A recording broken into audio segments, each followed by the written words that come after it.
Staring down at my trembling hand, I keep finding it difficult to focus on the paper underneath.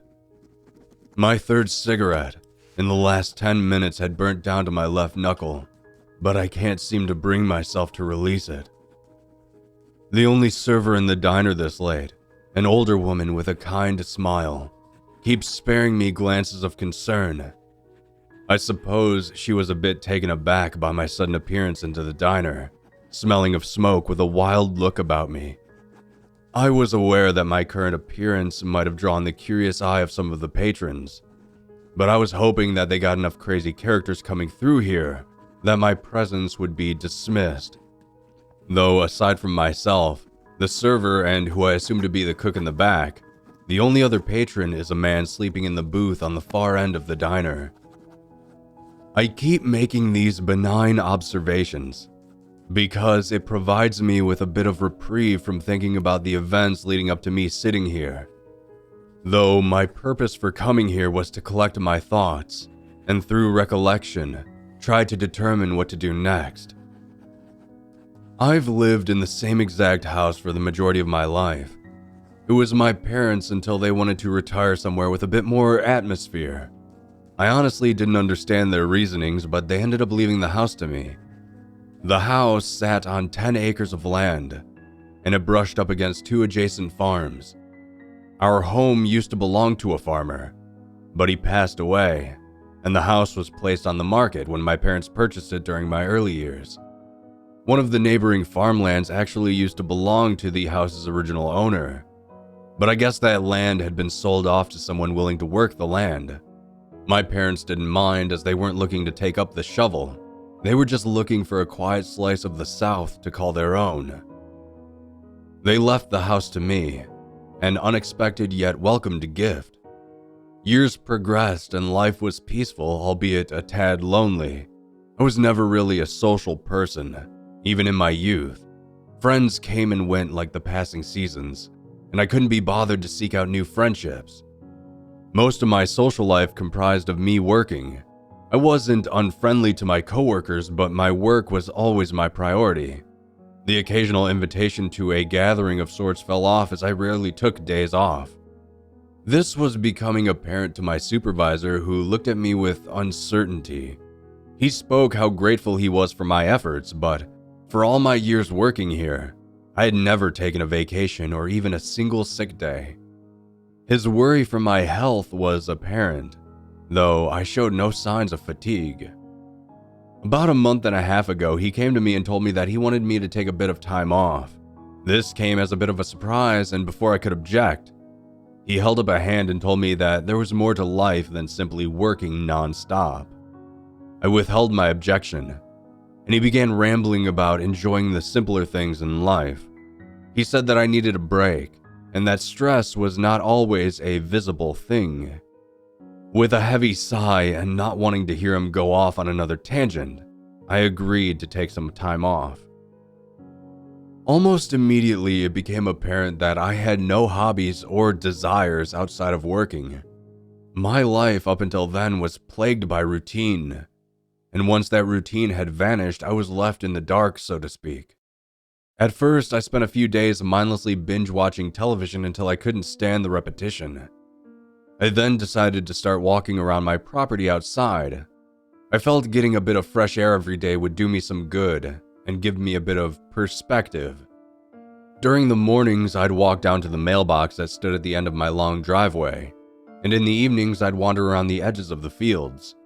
Then I'd return inside, make a bit of food, and return to the television until the next day. Towards the end of September, during one of my walks in the evening, I experienced something odd. As I walked the length of the cornfield, I felt eyes upon me from some unknown source. I paused and looked around, not seeing anything in the vicinity. I continued my walk and returned back to my house. A few more days passed, and at the beginning of October, as I strolled along the dirt path taking in nature, I paused again.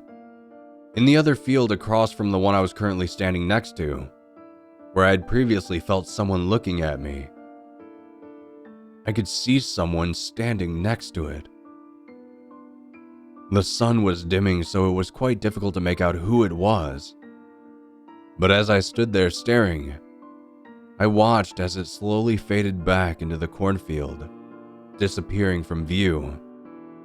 It must have been a trick of the light, I assured myself, or maybe one of the neighbors was just checking their crops for some reason. Instead, I gave that field a wide berth and returned home. That brings us to now. It was just another day filled with chores and the occasional sitcom. It was early in the evening when I was finishing up an assortment of dishes. I glanced out of the kitchen window and felt a plate drift from my fingers and shatter in the sink. Something was standing in my front yard. It looked very much like the shadowy figure from a couple of weeks ago. I couldn't be sure if it was the same one or not. It seemed like it was wearing a black cloak that encompassed its entire body. I walked from the kitchen over to the front of the house and stepped out onto the porch. As I did, I turned on the porch light, which cast a weak beam towards whoever it was. I stood as stoically as I could and stared at this person. I called out to them, asking if there was anything I could do to help them. In my mind, this was clearly some Halloween prank orchestrated by some kids of the town. I told them that this was all very amusing, but that they should probably leave now. It just remained motionless, just a handful of yards away from my house. I descended my porch steps and took a few steps forward towards whoever it was. I asked them sternly to please leave, but just as the words left my lips, I felt my voice drift off as I could see it much better now. It wasn't wrapped in a black cloak. That was just its skin. Its body shimmered with an unknown wetness. It was wearing some type of torn and tattered rags as clothing. Its jaw hung slack from the rest of its skull. It had no teeth in its mouth. But as my eyes drifted up, I locked them with two red orbs.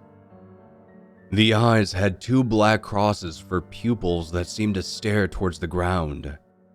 For the briefest of seconds, I thought I was simply staring at a morbid decoration that someone had placed here. Then it slowly lifted its head up towards me. The sound of leathery skin stretching resonated in my ears. When this happened, I turned and sprinted back towards my front door. I ran inside, slamming and locking the door behind me. I ran into my living room and picked up the landline to call for help. As soon as the receiver touched my ear, all the power in my house cut out. The phone was dead silent. Footsteps. Footsteps echoed behind me as I heard something ascending onto my porch. I turned and watched through the blinds of my window as the figure walked the length of my porch. It pressed a single hand on the glass of my front door, and with a shove, the glass shattered inward, sending shards in multiple directions. I ran up to the second floor of my house and into my bedroom. Panic was sapping my breath from me as I looked for something to defend myself. The lightless interior of my bedroom was hampering my efforts. That's when I recalled my lighter. I pulled out my Zippo, holding it aloft and igniting it. I searched around for something, anything I could use against it, when I heard a creak of the door behind me. In my haste, I had forgotten to lock the door. It towered in the doorway and rested each of its gangly hands on the frame, as it almost pulled itself inside my room. It wheezed and exhaled with each step it took. Whatever this thing was swiped at me with its stick-like arms, and I fell back, dropping the lighter next to my bed. In seconds, my entire bed became engulfed in crackling flames. The brightness filled the room, and I saw this creature in all its horror. It looked like a walking corpse, but not quite. It shuffled and moved deliberately. Stringy black hair clung to the sides of its scalp, and its jaw swung loosely with each exasperated breath it took. The fire was beginning to spread throughout my room, and I knew it was only a matter of seconds before the smoke would do me in. I tried to crawl around it, but the creature grabbed me by the wrist, lifting me up. Despite its frail appearance, it was strong enough to lift me off the ground completely. I could feel the bones and tendons in my wrists beginning to strain from the pressure of its grasp. I reached out with my free hand and grabbed a nearby lamp from my desk, and I smashed it into the creature's face, and it released me. I ran for the door, down the stairs, and collapsed outside. I turned back and saw as my house was now succumbing to the fire. In the bedroom window, I spotted it standing there staring down at me, like some malevolent beast. It then turned and slowly walked back deeper into the house. I didn't stick around to wait for it to come out. I hopped into my old pickup truck and drove out of there, driving clear out of the town. It was only when the fatigue was becoming too much did I stop at this diner. Thankfully, I had this notebook in the glove box so I could write this all down. I don't know what's going to happen from this point forward. I'm terrified, and I'm not sure what to do. I haven't been looking down at the paper as I'm writing this for the last few minutes, so I apologize if it's illegible. But there has been something standing on the road outside of the diner for the last few minutes, and now it's starting to get closer.